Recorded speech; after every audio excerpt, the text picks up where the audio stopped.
चुनाव में वोटों की खींचातानी, सीटों का बंटवारा कल सबके सामने धड़ल्ले से आया और सबको चौंका दिया। राजनीतिक पक्ष विपक्ष में सबके होश उड़ गए। झारखंड में एक ही टीम के दो कप्तान अब एक दूसरे पर तलवार ताने खड़े हैं और इस बात की चर्चा राजनीतिक खेमों में होने लगी है कि झामुमो का ये फैसला कहीं झारखंड गठबंधन को ना ले डूबे। और सवाल ये भी है कि आखिर क्यों झामुमो ने यह फैसला लिया, कहीं किसी बात का दबाव या इसके पीछे कोई बड़ा कारण तो नहीं। जोहार, नमस्कार, मैं मौसमी शर्मा और आप देख रहे हैं ग्लोबल मीडिया अपडेट्स। कल झामुमो ने स्पष्ट किया कि वो असम चुनाव में अकेले ही 21 सीटों पर दांव लगाएगी। अब भाजपा के साथ कांग्रेस से भी मुकाबला करेगी और झामुमो का फैसला कितना सही है ये आने वाले दिनों में साफ हो जाएगा।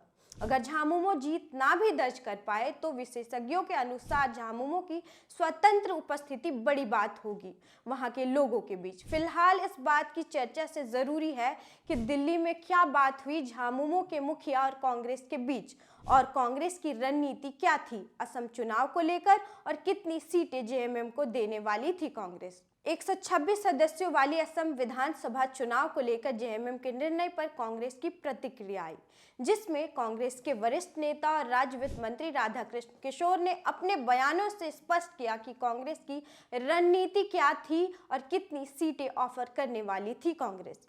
कांग्रेस के वरिष्ठ नेता और झारखंड वित्त मंत्री राधाकृष्ण किशोर ने कहा कि कांग्रेस पार्टी ने असम विधानसभा चुनाव में जेएमएम के साथ गठबंधन को लेकर गंभीर एवं सकारात्मक पहल की थी। कांग्रेस द्वारा जेएमएम को 5 से 7 सीटों का प्रस्ताव दिया गया था। साथ ही यह भी आश्वासन दिया गया था कि जिन सीटों पर जेएमएम चुनाव लड़ेगी वहां कांग्रेस का पूरी तरह ताकत लगाया जाएगा। कांग्रेस की मंशा स्पष्ट रूप से यह थी कि जेएमएम के प्रतिनिधि असम विधानसभा में पहुंचे, लेकिन झामुमो ने स्थानीय दलों के सपोर्ट को लेकर 21 सीटों पर चुनाव लड़ने का फैसला लिया।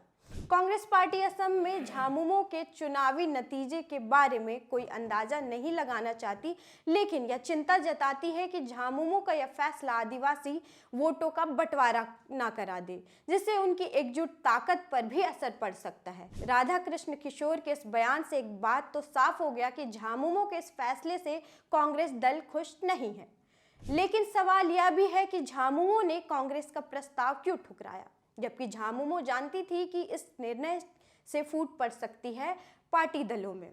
राजनीतिक विशेषज्ञों ने इस पर यह टिप्पणी की है कि बिहार विधानसभा चुनाव में कांग्रेस की जिस तरह से हार हुई थी, जबकि आसार था कि कांग्रेस जीत जाए, लेकिन कांग्रेस बहुत बुरी तरह पछाड़ दी गई।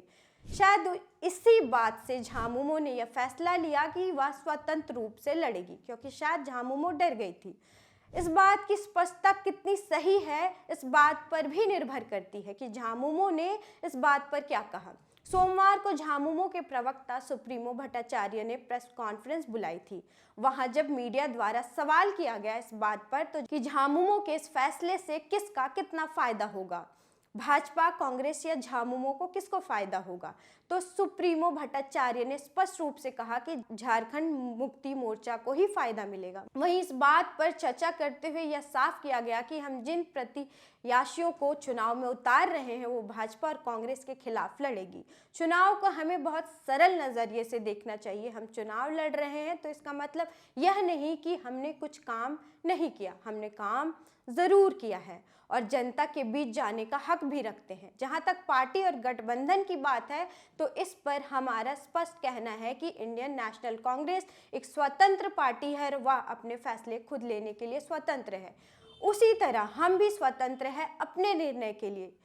अब इस बात से कांग्रेस क्या निर्णय लेती है, कांग्रेस की क्या प्रतिक्रिया, क्या रणनीति चुनाव को लेकर आती है, यह देखना होगा। फिलहाल झामुमो के निर्णय, स्पष्टीकरण और कांग्रेस के बयान से एक बात तो तय है कि झारखंड में सियासी सरगर्मी बढ़ रही है। अब देखना होगा कि झामुमो अपनी मजबूत पकड़ बना पाते हैं टी ट्राइबल यानी आदिवासी समुदायों के बीच, या फिर आदिवासी वोटों का बंटवारा होता है कांग्रेस और जेएमएम के बीच और कहीं सीधा सीधा भाजपा को जीत दर्ज कराने में मदद न करे। फिलहाल सवाल आपसे है कि आपको क्या लगता है कि झामुमो के इस फैसले के पीछे बिहार विधानसभा चुनाव का परिणाम रहा होगा या झामुमो नाखुश रही होगी 7 सीटों के प्रस्ताव से, और आगे क्या होगा कांग्रेस का फैसला और चुनावी दाव, और क्या असम चुनाव की आग की लपटें अब झारखंड तक भी पहुंचेगी?